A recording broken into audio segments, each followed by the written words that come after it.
તો હવે ટ્રેનમાં પણ પ્લેનની જેમ જ વધારાના સામાન લઈ જવા પર ચાર્જ ચૂકવવો પડશે। કેન્દ્રીય રેલવે પ્રધાન અશ્વિની વૈષ્ણવે સંસદમાં સ્પષ્ટ કર્યું કે ટ્રેનમાં મુસાફરી કરતી વખતે મુસાફરોએ નિર્ધારિત મર્યાદાથી વધારે સામાન લઈ જવા પર ચાર્જ ચૂકવવો પડશે। રેલવે વિભાગના નિર્ણય અંગે TV9ની ટીમે અમદાવાદ રેલવે સ્ટેશન પર મુસાફરો સાથે વાતચીત કરીને તેમનો અભિપ્રાય મેળવ્યો તો મુસાફરોએ રેલવે વિભાગના નિર્ણયને આવકાર્યો અને કહ્યું મોટાભાગના કિસ્સાઓમાં મુસાફરો વધુ પડતો સામાન જ લઈ જાય છે, જેથી તે સીટ પર મૂકવાને કારણે અનેક વખતે તકરાર થાય છે।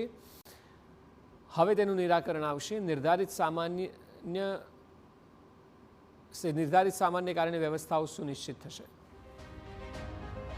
નિયમ લાવી રહ્યા છે કે વધારે સામાન લઈ જવાનો તેનો પર ચાર્જ છે। આ નિયમ સારો છે કેમ કે બધા ગુજરાતીઓ છે, બધા યુપી બિહારીવાળા છે, બધા વધારે સામાન લઈને આવે છે, પછી લોકલ ડબ્બામાં બહુ તકલીફો થાય છે। એના માટે આ નિયમ જે કાઢ્યો છે બહુ સારો નિયમ કાઢ્યો છે કે જેના માટે રેલવેમાં ઓછામાં ઓછો સામાન લઈ જવાનો અને જે વધારે ચાર્જ થાય એ જે સરકાર માધ્યમ રાખે એ બરોબર ચાર્જ ચૂકવવાનો રાખવો જોઈએ। નિયમ આમ તો સારો છે।